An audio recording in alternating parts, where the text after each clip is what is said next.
Les démons implorèrent à Jésus de les envoyer au port. Le premier affrontement entre Jésus et Satan aboutit à la victoire de Jésus sur les tentations. Il continue à avancer et à conquérir deux des principaux domaines de Satan, le domaine spirituel, en exerçant son autorité sur les démons, Matthieu 8.28 à 34, et le domaine des maladies et des péchés, en guérissant un paralytique. Après avoir miraculeusement apaisé la tempête, Jésus et ses disciples poursuivent leur voyage. À traversant la mer de Galilée, le prochain événement se concentre entièrement sur Jésus, sans mention des disciples.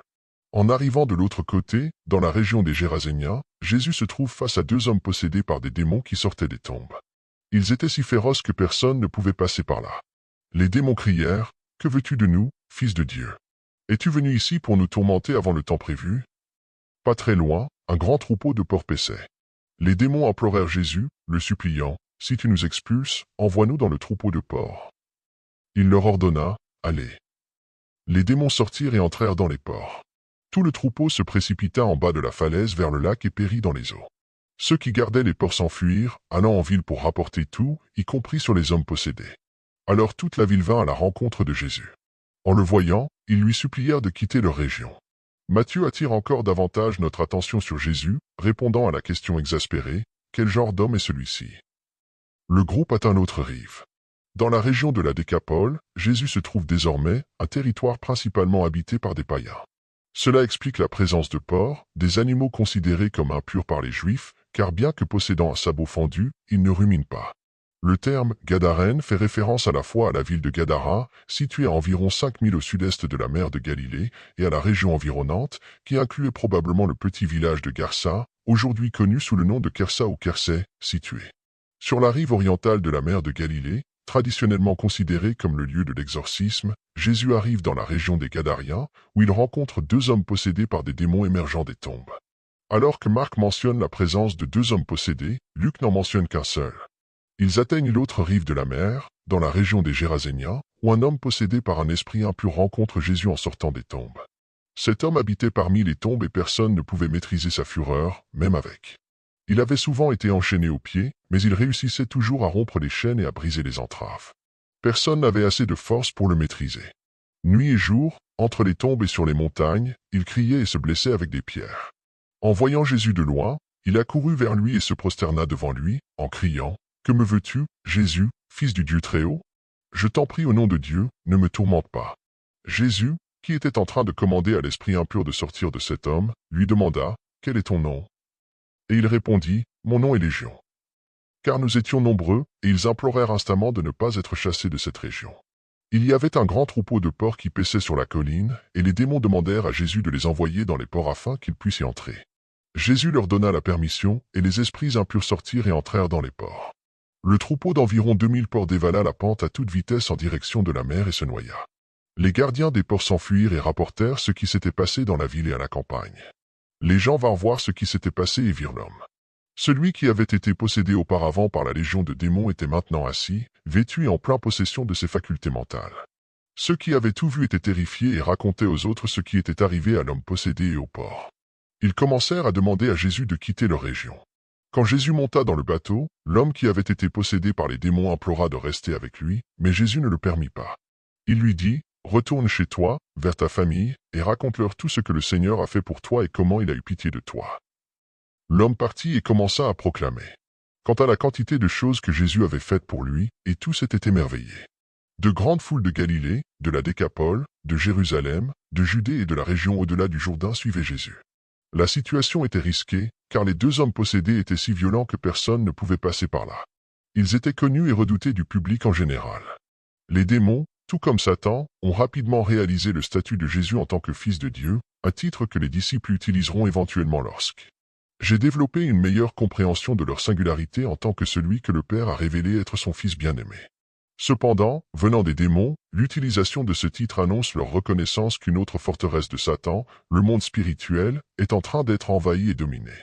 Les démons contrastent avec les disciples au verset 27, car ils savent qui est Jésus. Cependant, malgré cette compréhension, ils restent incapables de connaître Jésus comme le font les disciples. La haine contre Jésus est démoniaque. La question posée par les démons à Jésus peut être à la fois dure et douce, selon le contexte, mais elle est présentée de manière haineuse et effrayante. Le titre Fils de Dieu doit probablement être compris dans son sens le plus riche. Les démons reconnaissent Jésus non seulement en termes de pouvoir, mais aussi de personne. Il était le Messie, le Fils de Dieu. La deuxième question indique que les hordes démoniaques seront tourmentées et rejetées éternellement, comme en Jude 6. En posant cette question, ils reconnaissent que Jésus est celui qui exercera cette fonction judiciaire en temps voulu, confirmant ainsi le sens complet de Fils de Dieu. Le fait que Jésus limite leur activité avant le temps déterminé indique que l'expulsion des démons par Jésus était un signe que le royaume approchait. Ces démons semblent bien conscients d'un temps prédéterminé pour le jugement des troupes de Satan. « Que veux-tu avec nous, Fils de Dieu » crie-t-il. « Es-tu venu ici pour nous torturer avant l'heure » Cela annonce l'arrivée du royaume. Malgré le fait que l'heure du jugement final attende le retour de Jésus dans sa gloire, comme mentionné dans Matthieu 4h17 et Matthieu 12, 28-34, l'invasion et la conquête des bastions de Satan continuent. Les démons implorent Jésus d'accepter leur proposition, ce qu'il fait. Après avoir reçu la permission de Jésus, les démons quittent les hommes et entrent dans le troupeau de porcs. Lorsque les démons entrent dans le troupeau, les porcs deviennent fous et se précipitent d'une falaise dans la mer de Galilée. C'est une ironie du destin que la tentative des démons de. Pour éviter le châtiment éternel, les démons ont opté pour la destruction de leurs hôtes terrestres.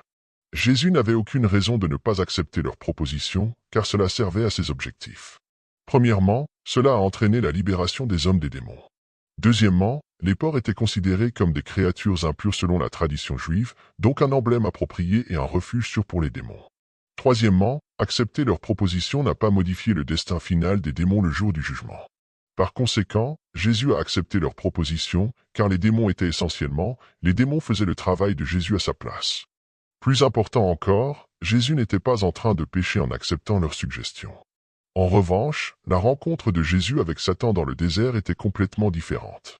Si Jésus cédait aux demandes de Satan, il serait conduit à désobéir. Par conséquent, Jésus a réprimandé Satan avec les Écritures et a refusé de céder à ses demandes. C'est là la principale distinction entre les deux cas. La demande des démons en Matthieu 8 n'a pas conduit Jésus à pécher, tandis que les demandes de Satan ont été conçues pour pousser Jésus au péché, en suppliant d'être envoyé à un troupeau de porcs à proximité. Cela n'aurait pas été une idée désagréable pour les Juifs, qui considéraient les porcs et les démons de la même ordre. Jésus a averti ses disciples de ne pas jeter des perles aux porcs. Selon Pierre, les faux sont des personnes qui reviendront à leur nature païenne. Cependant, la rive et de la mer de Galilée étant une zone païenne. Il ne s'agissait pas seulement d'une manade sauvage, mais de porcs élevés pour le marché.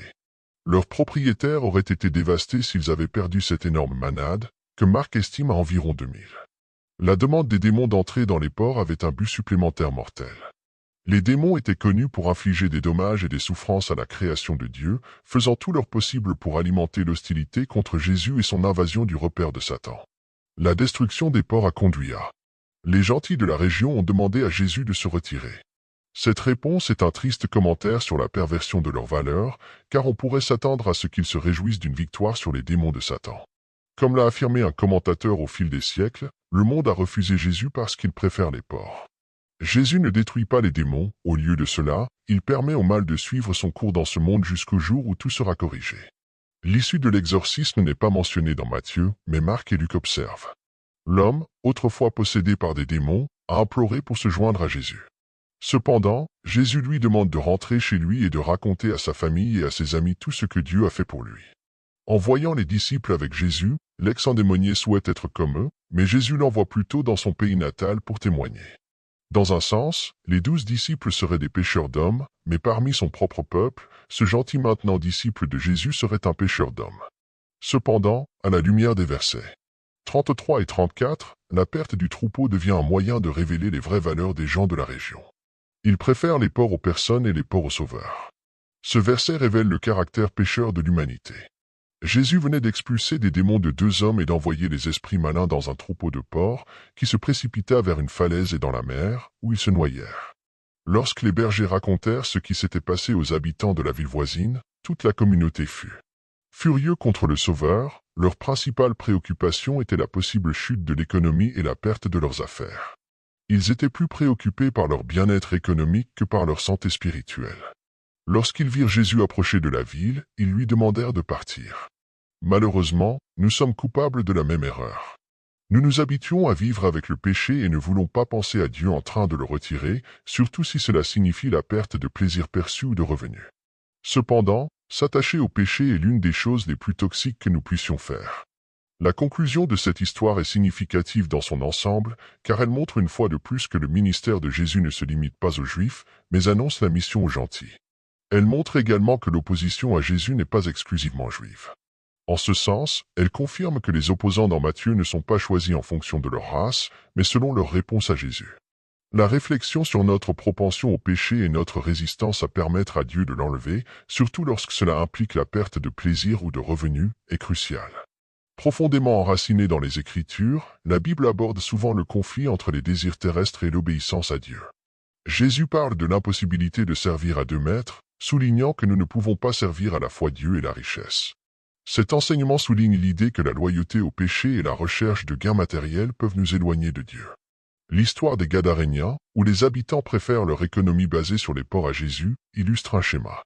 Un thème récurrent dans les Écritures est la tendance des gens à choisir des intérêts mondains au détriment de ce qui est spirituellement correct.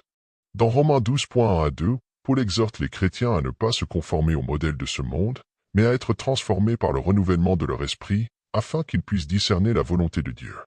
Cela suggère que la résistance au péché et la transformation spirituelle sont fondamentales pour la foi chrétienne. Le ministère de Jésus, qui s'étend aux gentils, est un thème central dans le Nouveau Testament. Éphésiens 2.11 à 18 discute comment Christ a enlevé la barrière entre les Juifs et les gentils, créant en lui-même un nouveau peuple. Cette inclusion des gentils dans la promesse du salut reflète l'universalité de l'amour et de la miséricorde de Dieu. Cela renforce l'idée que l'opposition à Jésus et à son message ne repose pas sur l'ethnie ou l'origine culturelle, mais sur la disposition du cœur à lui répondre. Dans Matthieu, il est également souligné que l'opposition à Jésus transcende les barrières raciales et culturelles. Dans les Actes des Apôtres, nous voyons l'Évangile se répandre au-delà des frontières juives, atteignant diverses cultures et peuples. Par exemple, Pierre a une vision qui le conduit à comprendre que l'Évangile est pour tous, pas seulement pour les Juifs. Cela démontre que le message de Jésus appelle toutes les personnes, quelle que soit leur origine, à se repentir et à se tourner vers Dieu. Ainsi, l'épisode des Gadaréniens et les leçons qui en découlent mettent en évidence un principe clé du christianisme. Le salut et la vérité de Dieu sont ouverts à tous, et le véritable obstacle est la réticence humaine à abandonner le péché et à suivre le Christ. Ils incitent les disciples du Christ à réévaluer leur propre vie, leurs priorités et leur loyauté, en les alignant sur les enseignements et l'exemple de Jésus. L'histoire des Gadaréniens nous rappelle une vérité libératrice qui résonne à travers les siècles. La grâce et l'amour de Dieu ne connaissent pas de frontières. Peu importe qui vous êtes, d'où vous venez ou ce que vous avez fait, l'invitation de Dieu au salut est ouverte à tous. Vous pouvez vous retrouver en lutte avec vos propres démons intérieurs, pris dans des cycles de culpabilité, de douleur ou de remords. Peut-être avez-vous l'impression de ne pas être digne de l'amour de Dieu en raison de vos échecs passés ou des péchés commis. Mais le message de l'histoire des Gadaréniens est clair, il n'y a pas de péché si grand qui ne puisse être pardonné, ni de barrière si haute qui ne puisse être surmontée par le pouvoir rédempteur du Christ. Alors, ne restez pas accrochés au passé. Ne laissez pas vos échecs ou vos remords vous empêcher d'expérimenter la liberté et le pardon que Dieu offre. Au lieu de cela, saisissez l'opportunité de recommencer, d'être transformé par la grâce et l'amour du Christ. Permettez à l'espoir et à la lumière de Dieu de pénétrer dans chaque zone sombre de votre vie, apportant guérison, restauration et renouveau. En acceptant le pardon de Dieu et en suivant le chemin du Christ, vous non seulement expérimenterez une liberté véritable, mais vous trouverez également un but plus grand pour votre vie. Vous deviendrez partie intégrante d'une communauté d'amour et de soutien, où chacun est accueilli, accepté et aimé tel qu'il est. Peu importe votre passé, vous pouvez recommencer aujourd'hui. Vous pouvez vivre dans la plénitude, sachant que vous êtes aimé, accepté et racheté par Dieu. De plus, rappelez-vous que le message de l'Évangile est universel et inclusif. Il transcende les barrières culturelles, linguistiques et ethniques, touchant les cœurs de toutes les personnes, où qu'elles soient. Que vous soyez riche ou pauvre, jeune ou vieux, homme ou femme, le salut est offert à tous ceux qui viennent à Jésus avec foi et repentance. Alors, laissez ce message libérateur pénétrer dans votre cœur aujourd'hui. Laissez-le éclairer chaque coin sombre de votre âme, apportant espoir, joie et paix. Et que vous puissiez partager cette liberté et cet amour avec le monde qui vous entoure, inspirant les autres à embrasser également la grâce transformante de Dieu. Souvenez-vous également que chaque personne est précieuse aux yeux de Dieu, et chacune a un rôle unique à jouer dans son dessein. Que vous vous sentiez insignifiant ou que vous pensiez que vos actions passées vous ont disqualifié, sachez que Dieu vous voit avec amour et vous appelle à une vie de signification et de proposito. Peu importe où vous vous trouvez dans votre voyage spirituel, il y a toujours de l'espoir et une opportunité de renouveau en Jésus-Christ. De plus, dans cette marche avec Christ, vous ne marchez pas seul. Vous êtes entouré d'une communauté de croyants qui partagent votre foi, vos luttes et vos victoires. Ensemble, nous pouvons nous soutenir mutuellement, nous encourager et grandir dans notre relation avec Dieu. N'ayez pas peur de tendre la main et de rechercher le soutien dont vous avez besoin. Nous sommes tous sur ce chemin ensemble, et chacun de nous a un rôle important à jouer dans l'édification du corps de Christ. En fin de compte, rappelez-vous que le véritable bonheur et la paix durable ne se trouvent pas dans les biens matériels ou les succès terrestres, mais dans une relation profonde avec Dieu. En cherchant premièrement le royaume de Dieu et sa justice, tout le reste vous sera donné en plus. Alors, que votre cœur soit rempli d'espoir, de gratitude et de confiance en Dieu, sachant qu'il est toujours avec vous, vous guidant sur le chemin de la vie éternelle. Que cette vérité libératrice et cette espérance renouvelée vous fortifient dans votre voyage spirituel, vous donnant la force et la confiance pour affronter chaque jour avec foi et courage. Et que vous puissiez être une lumière rayonnante pour ceux qui vous entourent, répandant l'amour et la vérité de Christ dans le monde.